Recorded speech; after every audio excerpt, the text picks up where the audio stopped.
At the dinner table, I voiced my disagreement with my mother-in-law, and my husband instantly slapped my face. I packed my bags and left the house. The moment I walked out that door, I unleashed a chain of events that would throw his entire family into absolute chaos. The devastating violence inflicted by the man I shared a bed with occurred right in the middle of a family dinner. That single strike not only broke 2 of my ribs but also completely shattered the 3 years of humiliating endurance I had suffered in my role as a daughter-in-law. Clutching my throbbing chest and tasting blood from my busted lip, I did not shed a single tear of weakness. I calmly packed the 5 most crucial items, put on a bitter smile, and walked out that door pulling my suitcase, keeping my dignity perfectly intact. Just 15 minutes later, the piercing wail of police sirens sliced through the silence of the night, echoing across our luxury condominium complex in Chicago's Gold Coast. That was the moment my precise legal counterattack began to take effect, launching a nightmare for my husband's entire family and forcing my abuser to pay the harshest possible price. It was the tail end of winter, and a freezing wind off Lake Michigan was battering the windows of our 15th floor condo. Inside, the silence was so heavy, you could hear the ticking of the wall clock. Steam was still rising from the dinner on the dining table, but my soul had gone cold long ago. Over the past 3 years spent among this unfamiliar family, I had grown accustomed to these bitter meals. Sitting at the head of the table, my mother-in-law, Margaret, used her fork to place the most succulent piece of prime rib onto my husband Julian's plate.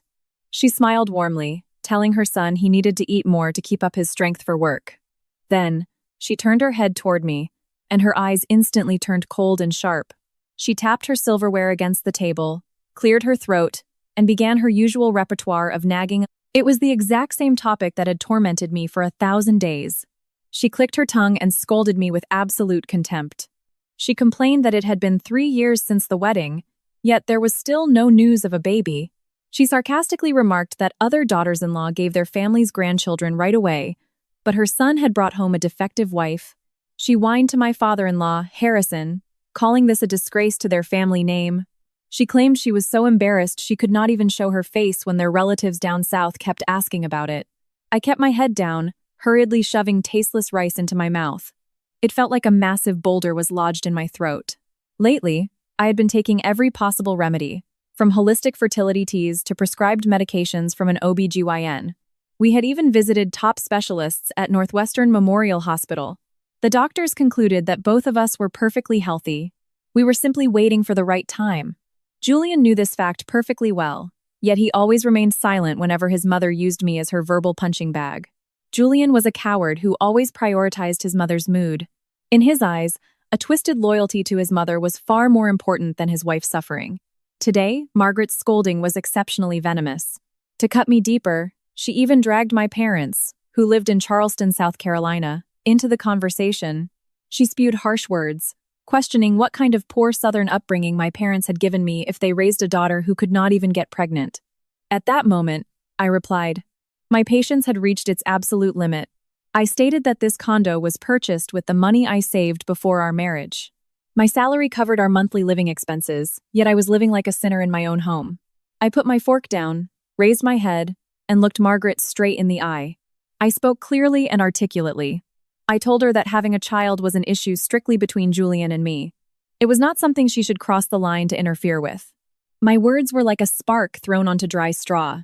Margaret's eyes went wide, and she slammed both hands onto the table. She screamed at me, calling me an arrogant and disrespectful daughter-in-law for daring to talk back to her. Sitting next to her, Harrison frowned, shook his head, and criticized me for lacking manners toward my elders. At that exact second, Julian kicked his chair back and stood up. Everything happened so fast that I did not even have time to react. He lunged at me and slapped my face with all his might. The furious man's strike was so powerful that I lost my balance. I stumbled backward, slipped, and fell.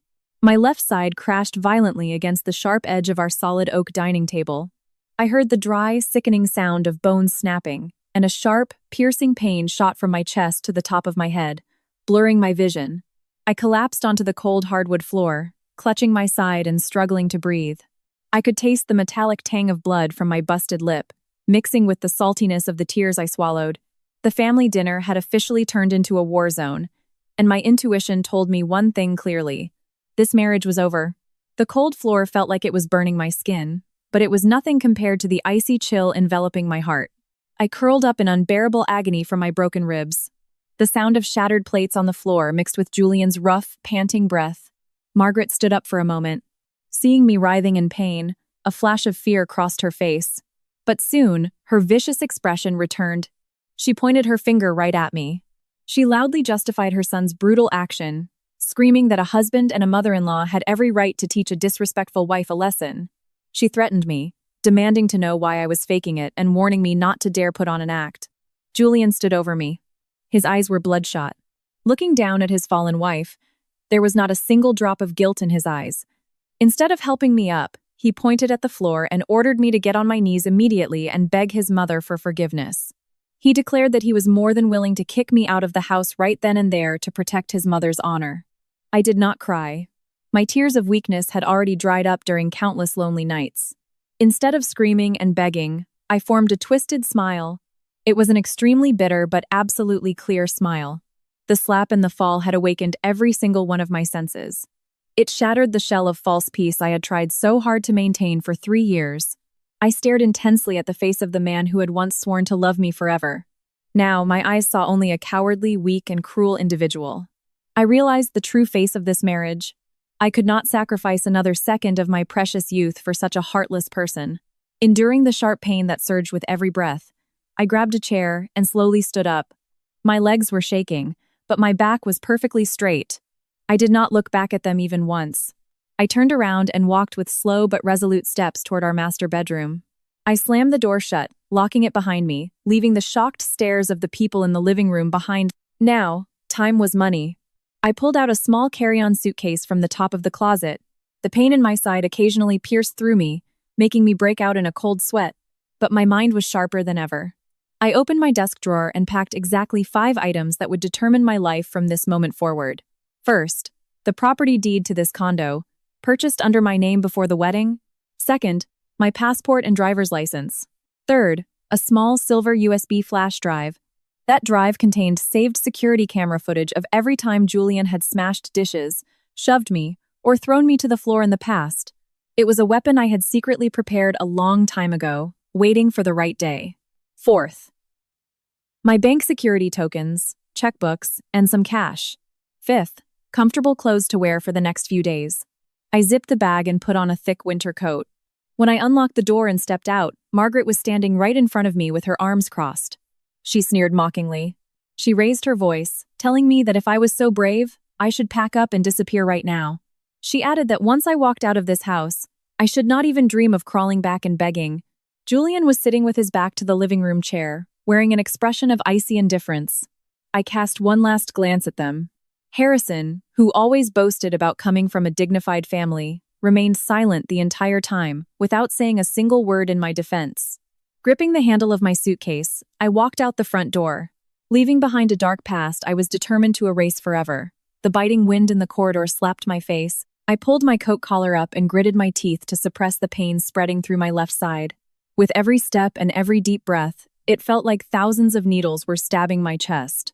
Nevertheless, my feet walked with absolute determination. The wheels of my suitcase rolled across the marble floor, making a cold, dry sound that perfectly matched the shattered emotions of my marriage. I got into the elevator and leaned my back against the cold mirror. The reflection staring back at me was a woman with a swollen cheek showing clear handprints and dried blood around her mouth. My appearance was horrifying, but my eyes were burning with resolve. I went down to the deserted lobby, found a secluded corner near the entrance to block the wind, and pulled my cell phone from my pocket with trembling hands. My fingers were ice cold as I struggled to dial my lawyer's number. Nathaniel was a brilliant attorney who was a year ahead of me in college. I had secretly contacted him for advice 6 months ago during one of Julian's violent outbursts. Back then, I only got a consultation just in case, hoping I could still salvage the situation. But today, I needed his real help. He answered the phone almost immediately. Nathaniel's voice was calm and professional. I tried to take a deep breath so my voice would not tremble from the pain. I briefly explained the situation, stating that Julian had just assaulted me, breaking my ribs, and that I had already left the house. I asked him to immediately execute the emergency response plan we had discussed.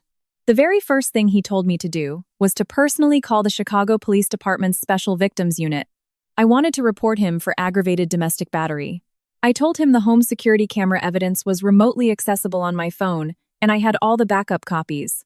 Second, and most importantly, I asked my lawyer to prepare the paperwork to freeze our joint bank account the moment the banks opened the next morning. There was over $300,000 in that account. $1,000 of that was deposited every month from my own salary, money I had frugally saved from my living expenses for years. Julian had not contributed a single dime, but his name was on the joint account simply because we were married. I could not let them siphon off the money I earned with my own blood and sweat.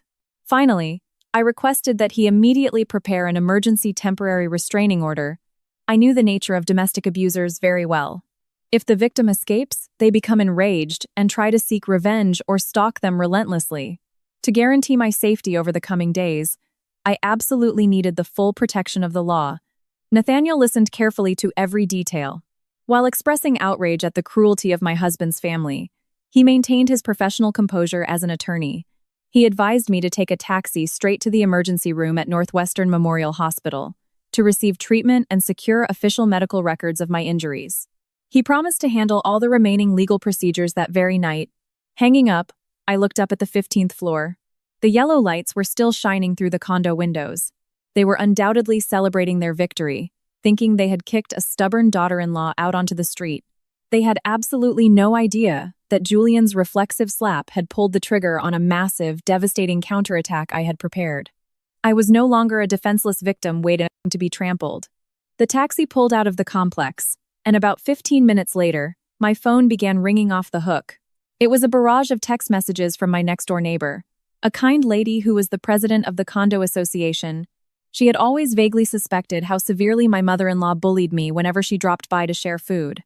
Through her urgent texts and short video clips, I could vividly imagine exactly what was unfolding in the place I had just left. Everything was going exactly according to my plan. According to my neighbor, police cars with blaring sirens entered the complex shortly after I left. The deafening noise tore through the quiet night, prompting hundreds of residents to look out their windows. 2 uniformed officers and a plainclothes detective went up to the 15th floor. With extremely stern expressions, they knocked on the front door. Margaret opened the door and initially maintained her arrogant attitude, haughtily asking the officers why they were knocking on someone's door in the middle of the night. However, when she was told that a report of domestic violence had been filed and her son Julian had to be taken to the precinct as a suspect caught in the act, her face drained from red to a deathly pale white. She started stuttering, trying to defend her son, absurdly claiming it was just a common marital dispute and that they had only raised their voices, denying any physical assault. But the police were firm, demanding Julian's ID and ordering him to accompany them. Only then did Julian truly get scared. He emerged from the master bedroom shaking like a leaf. Not a single trace of the beastly rage he showed when assaulting me remained on his face. Out in the corridor, in front of the curious, watching neighbors, the police handcuffed Julian, citing safety and flight risk, and hauled him into the elevator. Seeing her precious golden boy being dragged away in handcuffs like a criminal, Margaret completely lost her mind. The fake, cultured persona she had worked so hard to build evaporated instantly. She ran around the corridor, collapsed onto the marble floor, beat her chest, and wailed in agony. She knocked on neighbors' doors, cursing fate, screaming that I was a venomous snake and a traitor who sent her husband to jail. But the only response she got was cold stares and the sound of doors slamming shut. Everyone in the complex already knew about Margaret's eccentric temper and how she treated me like a maid. The situation unfolded so suddenly and was so humiliating that Harrison, who valued his reputation more than his life, could not withstand the shock. Already suffering from high blood pressure and a weak heart, he clutched his chest and collapsed onto the living room floor. Thanks to my neighbor and a few others calling 911, paramedics arrived and rushed him to the emergency room on a stretcher. Sitting in the back seat of the taxi heading to the hospital, I read those messages without a single ounce of sympathy. Less than an hour after that fatal slap, the family that had been so incredibly proud of their superficial reputation and status was completely ruined. The chaos they were experiencing now was the price for years of weaponizing their malice.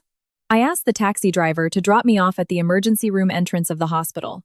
Nighttime ERs are always chaotic, smelling of antiseptics, and filled with the endless sound of arriving ambulances. I dragged my suitcase to a corner and leaned against the wall so I would not collapse. The pain in my side was intensifying. Even a slight cough felt like a blade stabbing my chest. A triage nurse noticed my pale face and the dried blood on my lips and rushed over. I explained that my husband had shoved me violently against a hard edge and that I was having trouble breathing. The nurse quickly grabbed a wheelchair, sat me down, and rushed me straight to the trauma bay. The attending physician was a middle-aged man with a calm, serious gaze. He carefully lifted my shirt to examine me. The moment his fingers touched the swollen, heavily bruised skin on my left side, I could not hold back a groan. The doctor immediately ordered a chest X-ray and an abdominal ultrasound to check for internal organ damage. Waiting for the results was the loneliest time. Watching other patients being supported by their family members, I lowered my gaze to my own cold hands.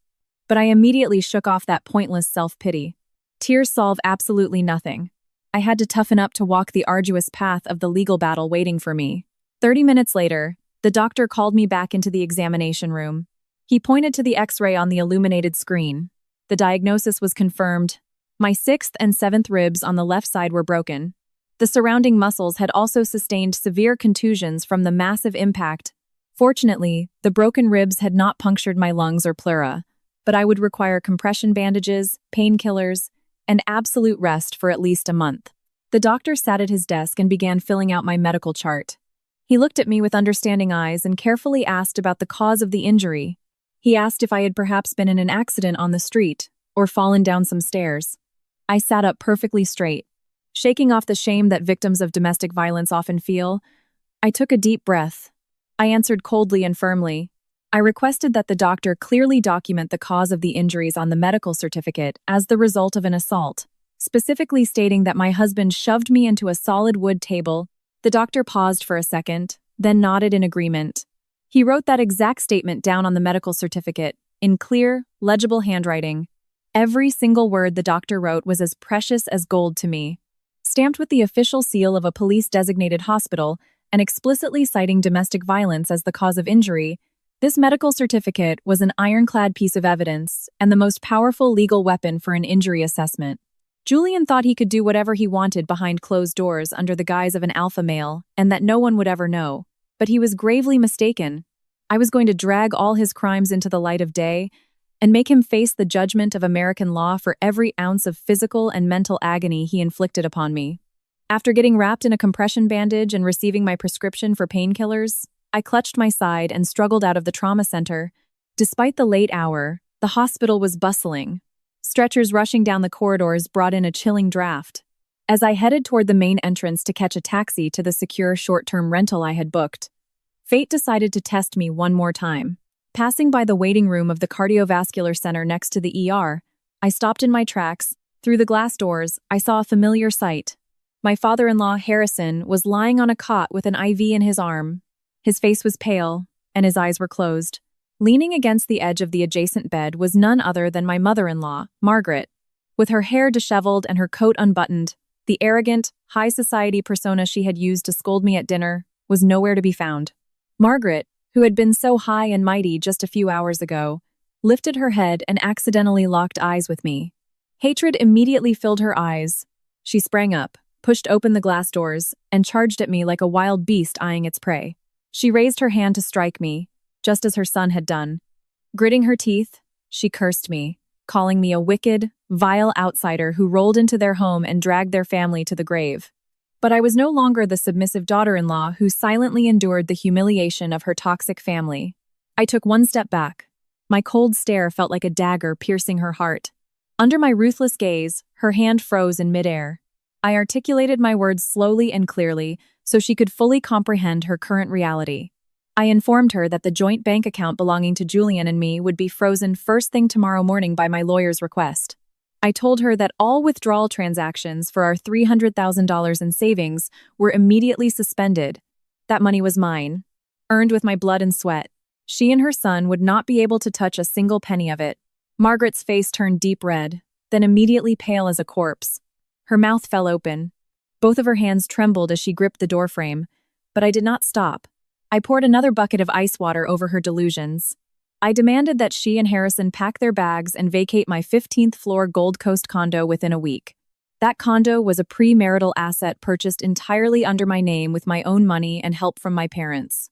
I could not allow people who beat me until my bones broke to continue living comfortably in a house protected by law as my property.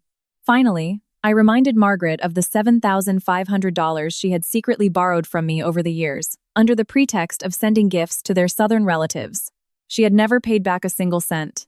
I made it clear that I had kept all our text messages and bank transfer receipts as evidence. I warned her that if she tried to use physical force again or caused a scene at my workplace, I would press additional charges against her for fraud. Leaving those words hanging in the air, I turned around. I walked away, leaving my mother-in-law standing paralyzed in the middle of the hospital corridor, her eyes wide with terror and shock. As I barely made it out, the hospital's glass doors dragging my bag, my phone rang in my pocket. It was Nathaniel. The night sky was pitch black. The biting winter wind continued to howl. I spotted an empty bench under an awning. I sat down carefully so as not to aggravate my injuries and answered the call. Nathaniel's voice was dead serious. He delivered a shocking piece of news. Julian was locked up in a holding cell at the CPD station, undergoing interrogation. However, his family had pulled strings with a lawyer they knew, trying to get him released on bail so he could be investigated without being detained.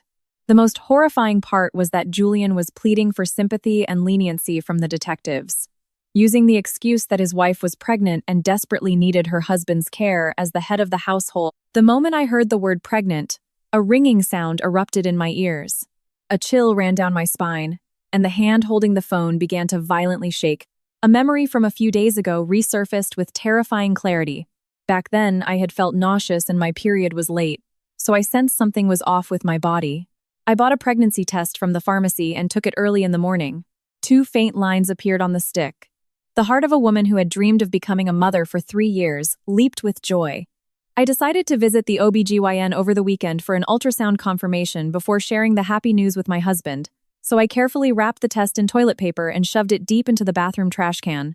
But my nosy, overbearing mother-in-law, Margaret, had dug through the trash and found that test. I had thought she either did not know what it was, or if she did, her attitude toward me would improve. But I was horribly mistaken. The truth revealed through my lawyer proved something unimaginably sinister.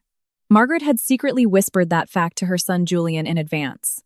This meant that tonight at dinner, when Julian lunged at me and slapped my face so hard I crashed into the table, he was fully aware that his wife was carrying his own child in her womb.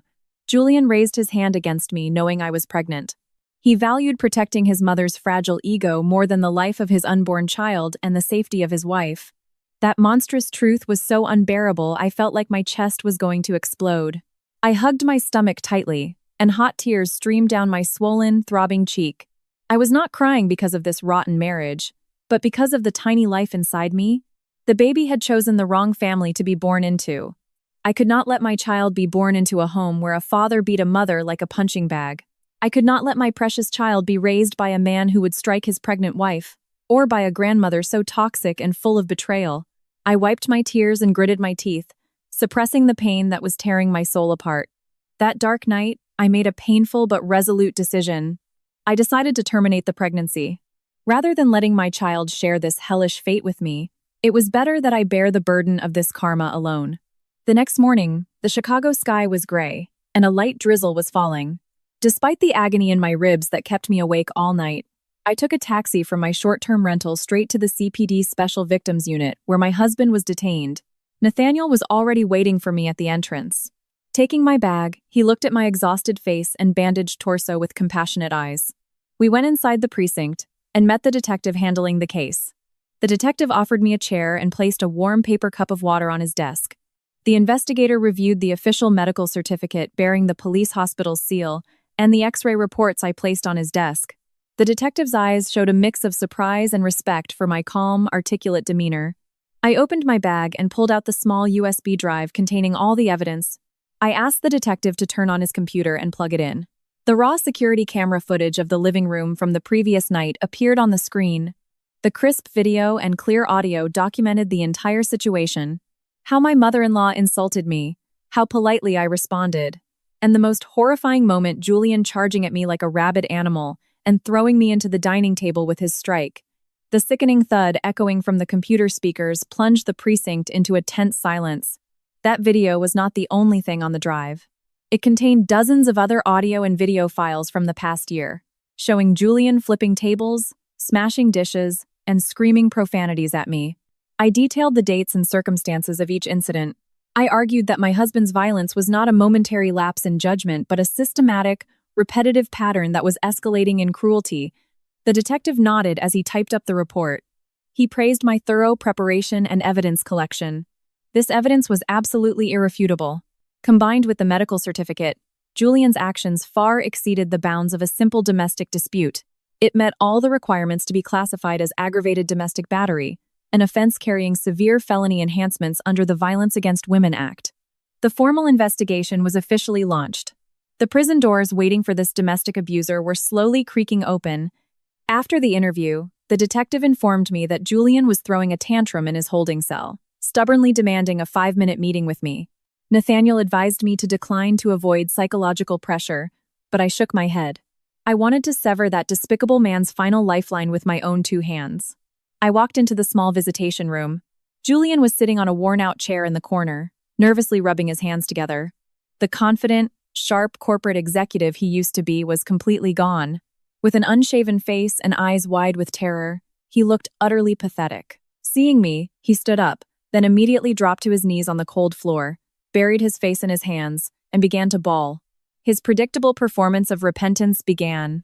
He made pathetic excuses, blaming overwork, alcohol from a company dinner, and a momentary lapse in judgment because he wanted to separate me from his mother to end the family conflict. He swore he was deeply remorseful and would change.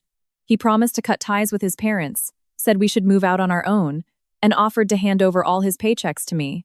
He begged me, for the sake of our 3 years of marriage, to please drop the charges and save him from prison and getting fired from his job. With my arms crossed, I watched his forced acting with icy indifference, as if I were looking at a petty street thug. I ripped off his disgusting mask. I asked him point blank if he knew through his mother that I was pregnant. Julian froze on the spot. His sniffling got caught in his throat. His eyes darted around, desperately avoiding my razor-sharp gaze. His panicked expression was more eloquent than any verbal answer. I took a deep breath, and I firmly announced the decision that would push Julian over the edge of the cliff.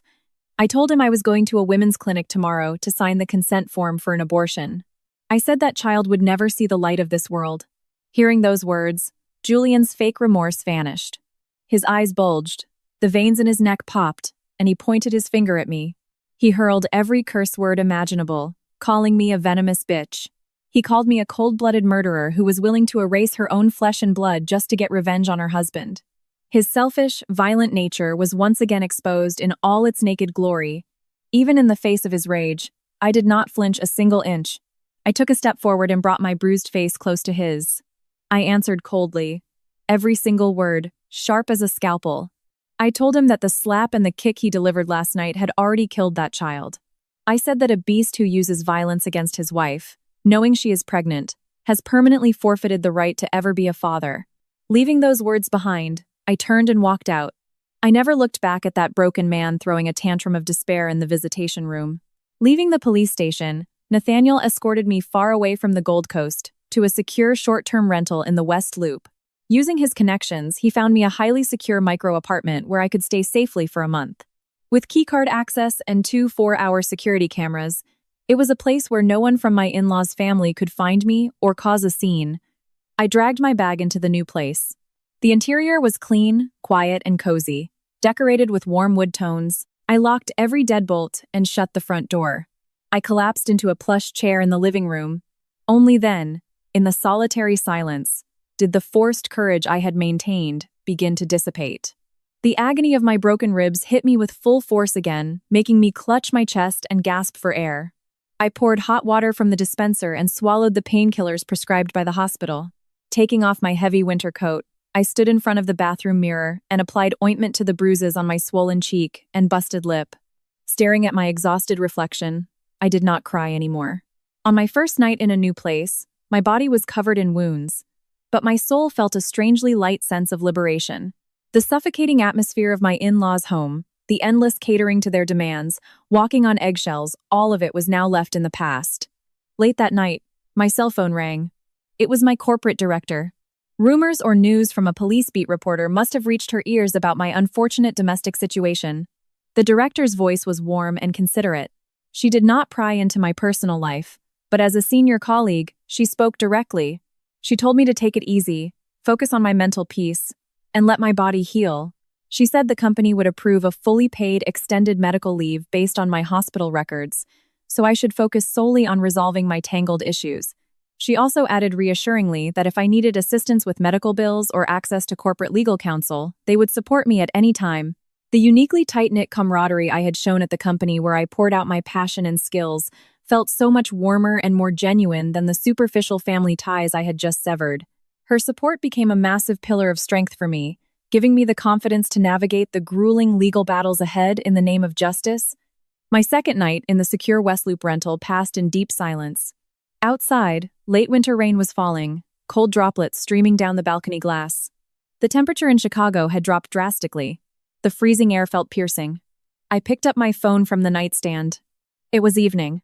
It was time to talk to the people most precious to me. I tapped the video call icon and dialed my parents in Charleston. After a few rings, the screen brightened, showing my mother's tired but loving face. Behind her was the familiar living room of the Southern home where I was born and raised with unconditional love. My mother smiled brightly the second she saw me, but that smile instantly froze.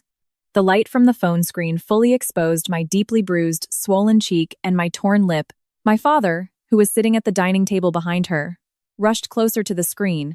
A retired civil servant who had lived a rigidly honorable life, my father's eyes widened in horror. He slammed his fist onto the table. His voice was a mix of pure rage and agony. He demanded to know what kind of subhuman animal dared to do this to his precious daughter. My mother asked questions rapidly. Wiping away tears with the edge of her apron, she asked relentlessly, "Audrey, where are you right now? Did you go to the hospital? Are your bones broken? How did this happen?" Seeing my parents' tears, the wall of venomous resolve I had built up alone over the past 2 days crumbled. For the first time since Julian threw me to the floor, I wailed out loud. I allowed myself to be weak.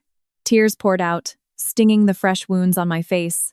Through heavy breaths, I confessed everything to my parents, from Margaret's constant belittling of me at dinner, to Julian's assault that cracked my ribs, to the fact that I had called the police and had him locked in a holding cell. Hearing my story, my father's face turned red with fury. Gritting his teeth, he declared he would book the first flight out of Charleston, grab my older brother and younger brother, and fly to Chicago tonight. He swore he would march straight into Harrison's condo, grab them by the collars, and flip the place upside down. He said he would show them what happens when you treat the law and people like jokes, beating someone else's precious daughter until her bones broke. My father stated that while we might not be a billionaire family, he would never, ever tolerate his daughter being treated like a maid or a punching bag as long as he had breath in his body. I understood my father's rage completely. It was fierce paternal love, but I hurriedly calmed him down. I wiped my tears and tried to speak calmly and clearly. I told my parents I had already retained a top criminal defense attorney and was handling everything strictly by the book, having secured both the raw camera footage and the hospital injury reports. I told them the American legal system would punish that man with the utmost severity. I reasoned with them that if my father and brothers flew up in a rage and got into a physical altercation, it would be spun as mutual combat, putting our family at a legal disadvantage. My weeping mother calmed my father down and coaxed him to listen to me. She said she wanted to make me her homemade chicken soup to comfort me, begging me to eat well and at least drink some milk. She said if I was alone, she would catch a bus right now to come nurse me. I gave a bitter smile and declined. I did not want my mother to see me in this state and suffer by getting entangled with those shameless in-laws. I asked my parents to trust me and pray for me from afar, so I could sever this hellish connection perfectly with my own hands. Thanks to my family's unwavering support and unconditional love, I felt a warm spark reigniting my frozen soul, giving me the strength to fight to the very end without ever settling. The next morning, I woke up as pale winter sunlight filtered through the curtains. Thanks to the heavy painkillers, the agony in my ribs had subsided slightly. As I was getting ready to head to the forensic clinic with Nathaniel for the official police injury assessment, my phone rang with an unknown number. I answered it. From the other end came the voice of a middle-aged man introducing himself as Mr. Caldwell, the legal representative for my in-laws. His tone was polite and courteous, but it carried the distinct, calculated arrogance typical of a major corporate law firm. Mr. Caldwell started with a slick apology, expressing deep regret for my injuries. He tried to spin the narrative, calling it a common marital spat that happens in life, framing Julian as a hard-working, loving husband who simply lost his temper momentarily due to workplace stress. The disgusting psychological warfare had begun. He tried to persuade me to resolve this matter quietly out of court, citing the social reputation of both families and our 3 years of marriage. Mr. Caldwell threw out a very tempting offer. Mr. Harrison and Mrs. Margaret are willing to cover all your medical and recovery expenses, and they are prepared to wire you a settlement of $100,000 in cash immediately. In exchange, you simply sign a non-prosecution agreement and drop the criminal charges. Then, we can process the divorce without losing face, and Julian won't be left with a felony record. Sitting in my plush chair, I listened quietly to his manipulative bribery and felt sick to my stomach. They seemed to think that $100,000 could pave over my dignity, my health, and my shredded self-esteem. It was a vulgar mindset, believing that a brutal assault that broke my ribs and years of torturous abuse could be erased by a stack of cash. I took a deep breath and firmly rejected his sweet proposal. I spoke directly to Mr. Caldwell. The law is not a flea market where your clients can haggle with money. Even if you offered me $1 million to drop the charges, I would refuse. I declared that my sole objective was to drag this case to criminal court and ensure that violent abuser served actual prison time fitting for his animalistic behavior. I saw right through his shallow tactics and warned Mr. Anna Caldwell never to call me again and waste my time. I made it clear that all future negotiations would go strictly through my legal representative, Nathaniel. After hanging up, I put on a thick coat and headed out. Nathaniel was already waiting for me in the lobby. We headed to the police-designated hospital and a victim advocacy center to undergo the protective procedures. The injury assessment process was incredibly rigorous. Forensic specialists reviewed all my medical records, photographed the extent of my bruising, and carefully analyzed the x-rays of my broken ribs. The examination room was cold and smelled of alcohol. I silently followed all the doctor's instructions. The assessment results came out around lunchtime, matching Nathaniel's predictions perfectly. The extent of the damage to my health was classified as aggravated battery, perfectly meeting the requirements for felony enhancement under domestic violence statutes. This medical assessment was the express ticket that opened the door to a criminal lawsuit against Julian, serving as a decisive, final blow. My in-laws' attempts to throw money at the problem and their cowardly psychological tricks shattered into pieces in the face of irrefutable scientific evidence. Early the next week, before my extended leave began, I decided to stop by the office briefly to hand over my projects. My director had told me to just rest at home, but my meticulous sense of responsibility wouldn't let me burden my colleagues. To hide my chest compression bandages, I wore a loose, thick sweater and put on a large face mask to cover the swollen half of my face. About 15 minutes after I sat at my desk, my extension rang. The receptionist in the ground floor lobby sounded panicked, informing me that an older woman claiming to be my mother-in-law, along with a man in a suit acting as her lawyer, were causing a massive scene in the reception area. They were blindly screaming, demanding to be sent up to the floor where her daughter-in-law was. I immediately realized that Margaret and her sly lawyer still hadn't accepted that there are things money can't buy. I calmly told the receptionist to have the building security guards hold them in the waiting area, couches. I said I would come down myself. When the elevator doors opened on the ground floor, I witnessed a disgraceful spectacle. Margaret was sitting on the floor in the middle of the lobby, dabbing fake tears with a handkerchief, wailing loudly. Other employees arriving for work and security guards had gathered around, whispering. As soon as she saw me, she pointed her finger and raised her voice. She began screaming, playing the role of a poor, elderly mother-in-law persecuted by a vicious daughter-in-law. She shrieked that I was an ungrateful wretch who treated my in-laws like bugs and siphoned off the family's wealth. She spun an absurd lie, claiming that I framed her innocent son as a domestic abuser to send him to jail and take the condo, intentionally throwing myself against a table edge to fake my injuries like an extortionist. She even hit the floor, crying that I was a heartless monster who ruined her son's future by aborting her precious grandchild just to squeeze out more alimony in the divorce. Standing next to her, Mr. Blinga, Caldwell played along with this shameless theatrical act, clicking his tongue and nodding repeatedly. The murmuring from the crowd grew louder. People from other departments looked at me with suspicious eyes. If I had been the naive newlywed from 3 years ago, I would have been so humiliated I would have resigned on the spot and looked for a hole to hide in. But that old version of me had died the night I crashed into that table. Keeping my expression perfectly rigid, I slowly approached Margaret. I didn't make excuses, nor did I look flustered. I opened my briefcase and pulled out the document stamped in red with the official seals of the Chicago Police Department and the Forensic Hospital. Without wavering, I held it up right in front of Margaret, and her lawyers' faces. With a loud, firm voice that echoed across the entire ground floor, I revealed the truth. I explicitly stated that this was the original medical certificate, proving her son had thrown his pregnant wife into a dining table, breaking 2 of her ribs.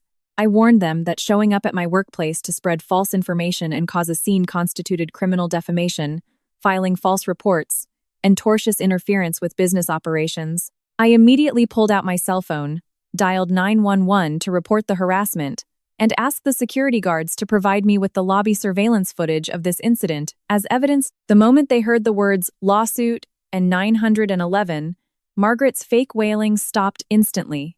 Her face turned ghost white, and she shut her mouth. Even the hotshot lawyer, Mr. Caldwell, froze. Realizing he had made a grave error, he roughly grabbed her sleeve and urgently whispered that they needed to leave immediately. Realizing that her absurd tactics weren't working and would only add more criminal charges, Margaret awkwardly got up from the floor. She shot me a look mixed with hatred and terror, then fled through the revolving doors alongside her lawyer. I bowed politely to the security guards, apologizing for the disturbance, and quietly got back into the elevator, leaving behind the stunned stares of my coworkers. Their filthy attempt at a smear campaign had once again been completely obliterated. Thursday morning, the sky was still blanketed in dark gray clouds. Wearing a long coat, I caught a taxi to the women's clinic. It was the day I had to execute the most agonizing, painful decision of my life. The moment the distinctive clinical smell hit my nose, I felt my stomach twisting in knots. The waiting room was full of heavily pregnant women receiving tender care from their husbands.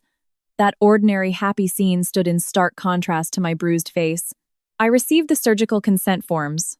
Inside the consultation room, the head doctor looked back and forth between my medical chart and my battered face.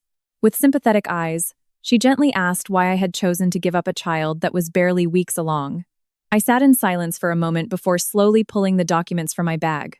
I didn't bother hiding the fact that I was a victim of brutal domestic violence. I showed her the injury report. I confessed that my husband had beaten me until my ribs broke. Fully knowing I was pregnant, I explained that even if this child were born, I didn't want them saddled with the label of being fatherless, or worse, growing up in an environment where they would learn violence from an abusive father. With a choked voice, I told her that while this decision would haunt me for the rest of my life, it was the most humane choice for the unborn child. The middle-aged doctor let out a deep sigh. She must have seen countless tragedies in this clinic, but my devastating situation deeply broke her heart. Following protocol, she guided me to a counseling room. A counselor, around my mother's age with incredibly warm eyes, held my hands for almost an hour as she listened to my story, fully understanding and comforting me regarding my choice. She squeezed my hands tightly, telling me that the mother's survival and safety were the absolute priorities. Forcing a woman to give birth while exposed to life-threatening violence was just another form of abuse, she said. The medical staff's warm empathy managed to stitch up my shredded soul, if only just a little. I returned to the consultation room. The consent form sat on the desk. One signature, and I would forever lose the tiny life in my womb I had so desperately wanted for 3 years. I closed my eyes and pictured the tiny dot from an ultrasound in my mind. I begged for forgiveness hundreds of times in my heart. I'm sorry, my baby. I couldn't give you a decent father to protect you. I am letting you go so you won't suffer and be beaten in this terrifying hell like me. Go back to heaven. I opened my eyes. All hesitation and lingering attachments vanished. I firmly signed my name on the consent form. The signature from that cold pen closed the most miserable chapter of my life and opened the path for my fierce rebirth. After spending a few hours hooked up to an IV in the recovery room, I returned to my rental. My whole body felt as heavy as waterlogged cotton. Due to the pain in my ribs and the post-surgical cramps in my lower abdomen, taking even a single step was agonizing. Hoping to regain some strength, I went down to a quiet cafe on the first floor to drink some warm tea. I was sitting at a corner table when I suddenly heard the tap-tap sound of a walking cane. I looked up, and my heart dropped. My father-in-law, Harrison, had just opened the cafe door and walked in. In just a few days, he looked 10 years older. His hair had turned completely white. His cheeks were hollow and gaunt. He was leaning on a cane, his body trembling. He must have hired a private investigator to track down my location so obsessively. As soon as we locked eyes, he slowly approached my table. Sitting across from me, the patriarchal authority he used to wield, clearing his throat at the head of the dining table, was entirely gone. He called me sweetheart and began begging through his tears. He apologized on behalf of his ignorant wife and pathetic son, pleading for my forgiveness before finally revealing his dark, true intentions. Rubbing his wrinkled hands together, he begged me to please, at least, give birth to the child safely. He said that baby was his family's only hope to carry on their legacy. He promised to make Margaret kneel and apologize publicly. He even promised to immediately transfer a prime piece of suburban real estate into my name if I would just have the baby and sign a settlement agreement for his son Julian. I picked up my warm teacup, took a sip, and stared straight into his old, greedy eyes, full of vain hope. My voice was completely devoid of emotion, cold and resolute. I told him he was too late. I clearly informed him that I had already completed the procedure at a clinic this morning. I told him there was no bloodline anymore. The moment those words fell like a lightning bolt, Harrison's hands dropped limply onto the table. His cane crashed loudly onto the marble floor. All the color drained from his face. He stared at me with eyes full of terror and despair. I did not comfort him. Instead, I finally opened my mouth regarding the cowardly bystander role he had played with his hands behind his back for the past 3 years. I reminded him of the countless dinners where my mother-in-law tormented me, and his son smashed our household belongings. He was always there, yet he always remained silent, simply eating his food. I pointed out that his implicit consent had enabled the toxic abuse of his daughter-in-law. I pointed out that he was the one who turned his son into a monster who beats his wife. I emphasized that his apathy, valuing his petty reputation in front of his relatives more than his daughter-in-law's bruised chest, was ultimately what severed his family's bloodline. I yelled at him that my ruthless decision today was simply the righteous price for the seeds the three of them had sown together. Hearing that bone-cutting condemnation, Harrison completely broke down, buried his aged face in his hands, and began to sob openly. Tears of bitter regret mixed with his wailing dripped onto the table, but his belated remorse was nothing more than spilled milk.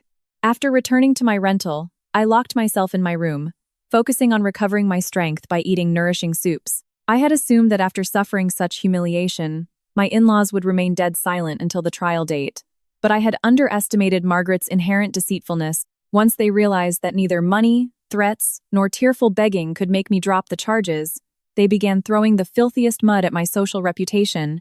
One quiet morning, a close cousin urgently messaged me a link to a post on Reddit's most popular relationship advice forum.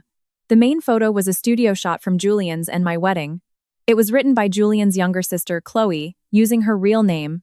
The title was highly sensational: Exposing My Sister, In-Law, a gold digger in sheep's clothing.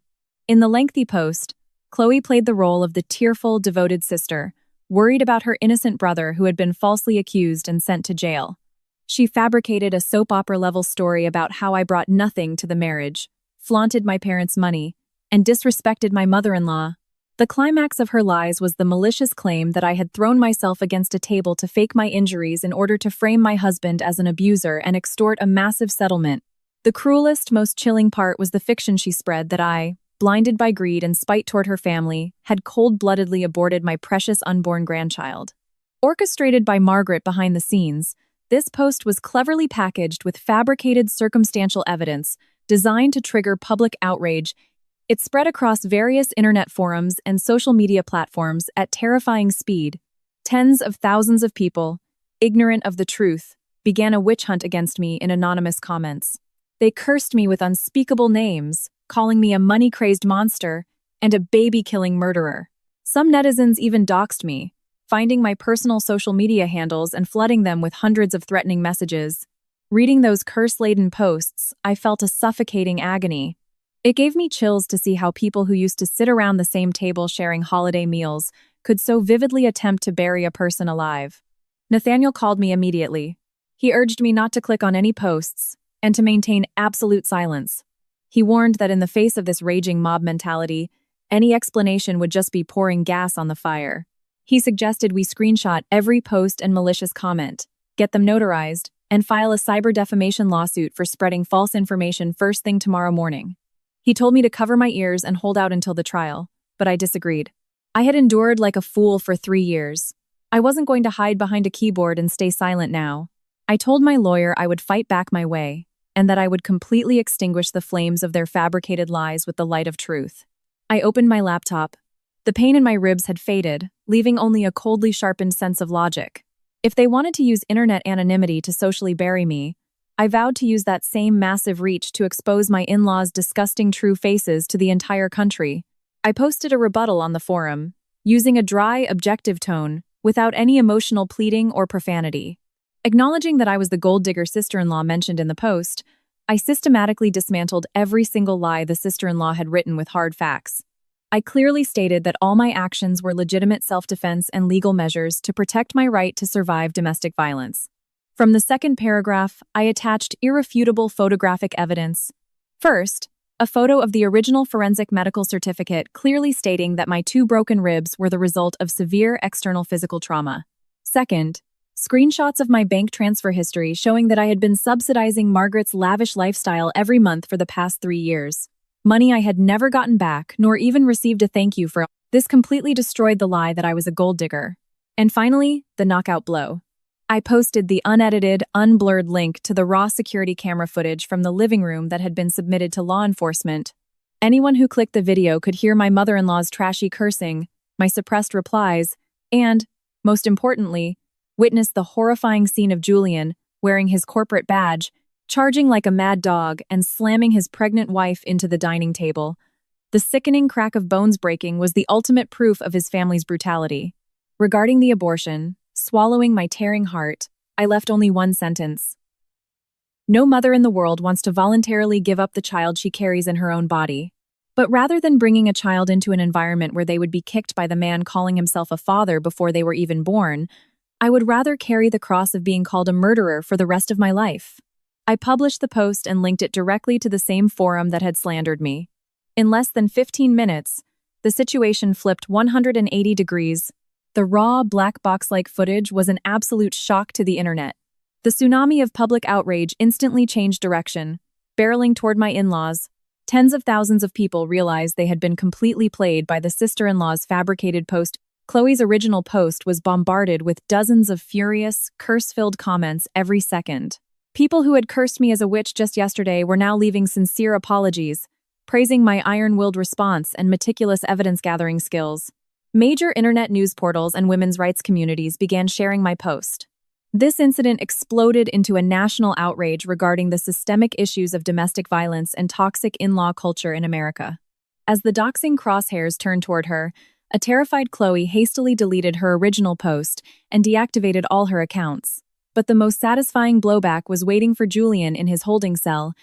My director called me urgently. Julian's employer, a Fortune 500 company, was a highly conservative institution that strictly valued its corporate image and the moral reputation of its employees. When the assault video hit Fishbowl and other corporate anonymous forums under the title "Executive at Major Chicago Firm is a Domestic Abuser," HR convened an emergency disciplinary committee. That very afternoon, Julian received a termination notice for gross misconduct and involvement in a severe felony. My head-on collision had completely pulverized their flimsy castle of sand. A month had passed since I left that suffocating Gold Coast condo. My ribs, now freed from the compression bandages, were slowly healing. The first criminal trial date was scheduled for early next week. According to Nathaniel, Julian's father had hired a high-powered defense attorney and posted a massive bail, allowing Julian to barely scrape out and prepare for trial out of custody. On a chilly early spring evening, I went grocery shopping at a large supermarket near my rental. As I pushed my cart down the pasta aisle, I suddenly felt a persistent, obsessive gaze. I turned around and saw Julian standing by a display shelf about 10 feet away. I almost walked right past him, mistaking him for a homeless man. His appearance was wretched. His hair, which he always kept slicked back with pomade, was greasy and matted. His face had halved in size, covered in a scruffy beard. A stretched-out pair of sweatpants hung loosely on his emaciated frame. The petty arrogance of a corporate elite was completely erased from his eyes, leaving only fear and the miserable look of a man who had hit rock bottom. Seeing me look at him, he didn't care who was watching. He approached and grabbed my cart. His voice, calling me honey, was raspy and trembling. He begged me so pathetically, he looked ready to drop to his knees right in the middle of the supermarket. He whined that he had been completely socially buried, losing his corporate title, cut off by his college alumni, and stripped of his relatives' respect. He said his family was in ruins and his parents were bedridden with stress-induced illnesses. He swore that if I just signed a settlement agreement, he would drain his retirement accounts and give me every penny. He begged, saying he would pay whatever alimony I demanded and live as a beggar if I would just spare him from a permanent felony record. He whined that if he served hard time and became a convicted felon, he would never be able to live a normal life anywhere in America again. I stood still with my arms crossed. In my heart, there was not a single ounce of sympathy, nor even cheap satisfaction. There was only deep contempt for an immature beast who couldn't even handle the weight of the disaster he created. I stared straight into his hollow eyes and gave a mocking smile. I coldly dismissed him, telling him not to offer things that didn't even belong to him as conditions, since the remaining joint assets were going to be frozen and awarded to me anyway. I struck a nerve, telling him that his miserable situation wasn't the fault of a vindictive wife, but the disastrous result of his own explosive anger management issues and the garbage upbringing his family gave him. I coldly nailed the coffin shut, stating that you reap what you sow, and that the social hell he was experiencing now was nothing but a drop in the bucket compared to the agony he inflicted on me and the child who vanished on an operating table without ever seeing the light of day. Finally, I spoke firmly. There will be no settlement and no leniency. I'll see you in the Chicago courthouse next Wednesday. Leaving those words behind, I pushed my cart past him. I left my ex-husband behind like garbage, standing there in the middle of the supermarket like a paralyzed scarecrow with a completely shattered expression. Wednesday morning, the Chicago sky was surprisingly clear and bright. I wore a neat black suit, light makeup, and walked into the courthouse with perfect, unwrinkled posture. Beside me walked Nathaniel, my steadfast shield. A solemn air filled the courtroom. I took my seat in the victims section. In the gallery behind the defendant's table, Julian's parents sat huddled like sinners. Harrison's hand trembled violently on his cane, and his face was the color of ash. The once dominant Margaret had her face wrapped tightly in a scarf, not even daring to turn her head in my direction. Instead, Julian, wearing a suit, stood before the judge, trembling violently as he answered the judge's questions in a barely audible voice. The stark contrast between the resilient woman who had defended her own dignity and the family that had destroyed itself by clinging to petty authority dominated the atmosphere of the courtroom. Julian's high-priced defense attorney presented every possible mitigating factor that the defendant was a first-time offender, his stellar work history at his previous job, character references from his family, desperately pleading for probation. But Nathaniel countered immediately and sharply. Using the transcripts and videos, he proved that the violence was not a one-time event, but habitual and systematic. What truly sealed the fate of the trial was the merciless assault on a defenseless, pregnant wife and the horrifying consequence of the lost pregnancy. The security footage from the 15th floor condo left no room for the American judge's leniency. After all testimonies concluded, the judge read the verdict. The judge's voice boomed through the courtroom, strongly condemning the secret violence perpetrated within the sanctuary of the home, and severely reprimanding the cruelty of the crime and the irreversible physical and psychological damage inflicted on the victim. The court sentenced the defendant, Julian, to 18 months in state prison and ordered him to be taken into custody immediately. In the ensuing civil and divorce proceedings, the court ruled perfectly in my favor, acknowledging that the fault for the marriage's breakdown lay entirely with the husband. An immediate divorce was granted. The Gold Coast condo was confirmed as my sole premarital property.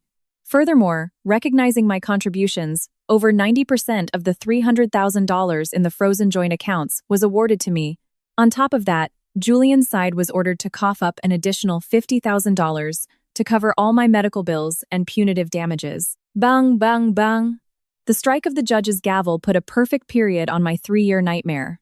As the sentence was handed down, Margaret collapsed to the floor in the gallery, wailing, "Oh, my baby!"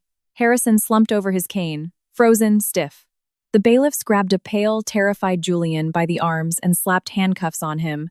Before being dragged away to lockup, he looked back at me with empty eyes, unable to even muster resentment. But the train had already left the station.